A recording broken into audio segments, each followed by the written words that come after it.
什么是超小转弯半径掘进机？它的定义是什么？在应用领域，这个是世界首次。节约的工期，其实上就是节约的费用。关键的技术是什么？哪些场合才需要呢？它来源于就是一个实际的工程需求，400到60，基本上差了7倍。还是看整个工程的总价。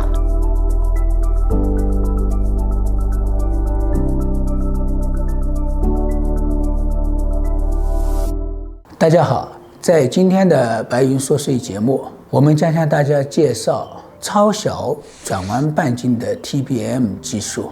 为此，我们请来了中铁装备掘进机研究院的副总工程师宁香可先生。宁总，首先非常感谢您从百忙中抽出时间到我们这个节目来给大家介绍超小转弯半径掘进机技术。首先呢，希望你能够回答一下什么是超小转弯半径掘进机，它的定义是什么？大家说好。目前呢，国际上关于超小转弯它的界定还没有明晰的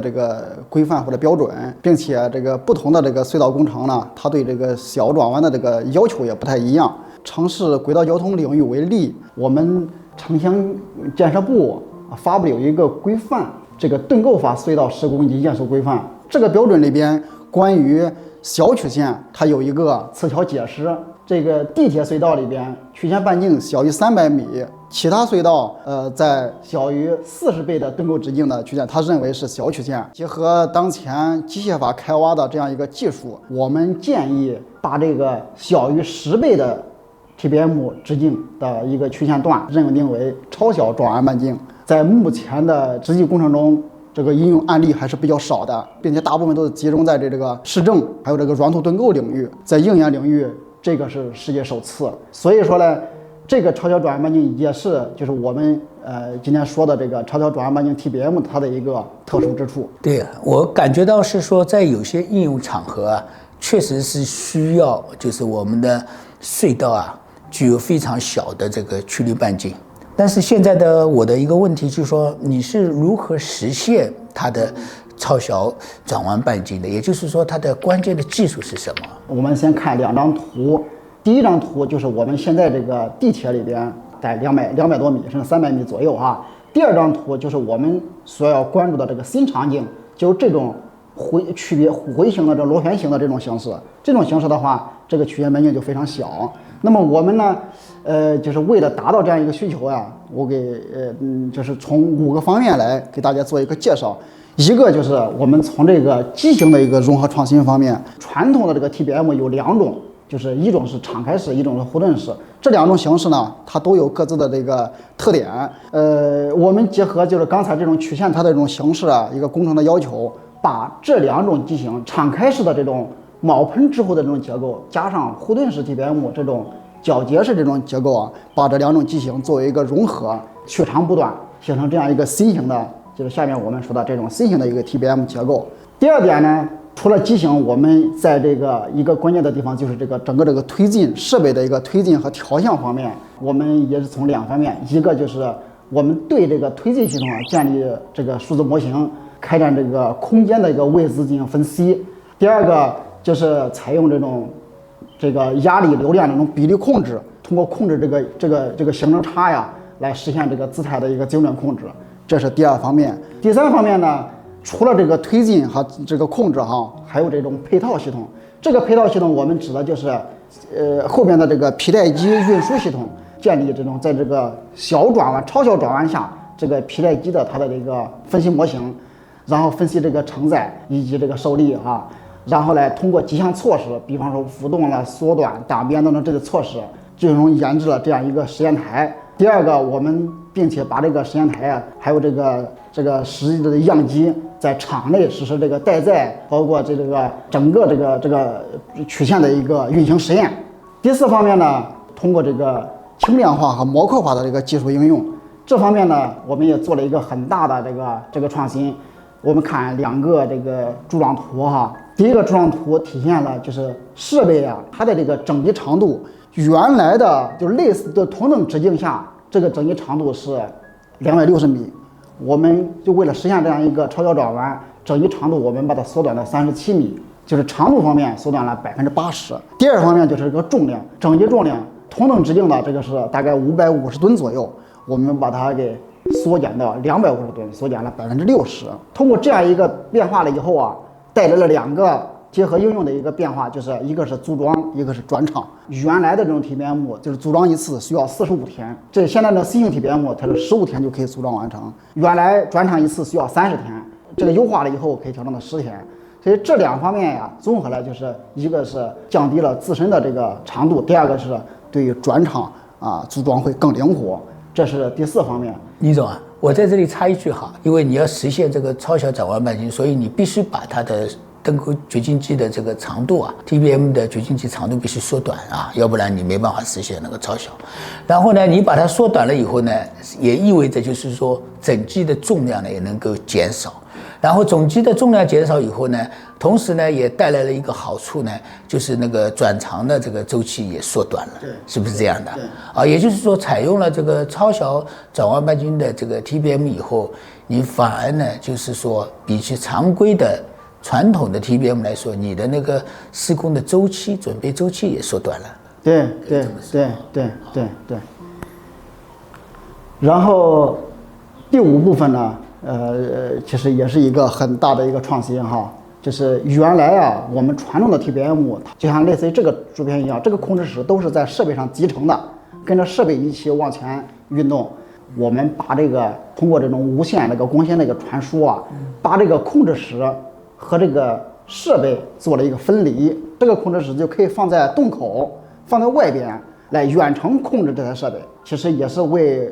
这个 TBM 它未来的这个无人化、少人化、无人化奠定了这样一个基础。可能这个超小这个转弯半径的这个 TBM 啊，你是为了就是说能够远程控制，还是把它拿出来呢？还是因为里边的空间本来就比较困难，你是需要把它拿出来？因为我们第一台做的这个设备啊，它直径是3.5米，空间也比较小，但是条件应该还是有的，只是我们在这个事情上，它可能放外边，它的优势更明显一些。但是我们显然不是为了超小而超小，一定是有它的一个应用的场景。这个隧道就是客观上就是需要做一个超小转弯半径的。那么通常来说，这样一个工程目的，你认为是哪些场合才需要呢？其实我们当初做这个事情，它来源于就是一个实际的工程需求。这是山东文登抽水蓄能电站，2017、18年的时候，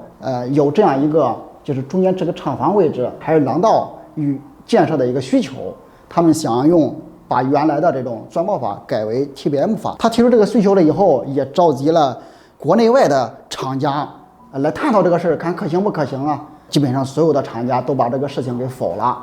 否了有2点原因，第一个原因就是认为这个技术难度太大，第二个呢，也对这个场景的一个需求的一个潜力不足，所以说就把这个事情放弃了。装备就觉得提出来了，它就是一个工程需求，我们可以尝试着去做一做。2019年的时候，我们设备第一台出厂，然后到2020年11的时候，国庆献礼这个设备就贯通了。后来这个设备就陆续的推广了，由抽蓄开始到磷矿、铁矿、金矿、铜矿。到各种金属矿，这个设备呢，它的应用工况呢，主要就是这种超小转弯曲线，然后这个组装或者施发场地它不大，很有限，然后就是它要频繁的转场，这是这个设备它应用的一个工况的一个特点。因为我们如果用这个超小转弯半径的话，其实是在和矿山法在做一个比较，是吧？因为我也可以用矿山法来挖这个隧道，设备的价格啊，它是变成一个比较要紧的一个，这个涉及到这个用那个 TBM 技术是不是更经济一点？这样的一个超小转弯半径的这个 TBM， 你们是怎么定价的？我想也从这几方面去介绍一下。第一个，我们可以先看一下左边这2幅图片，上面这个就是我们这传统的这个钻爆法、矿山法。第一个用人还是比较多的，第二个它最后成洞的这个质量呀，能看出来是参差不齐的。然后下边这个照片是用 TBM 法开挖的，能看出来它是非常光滑的这种质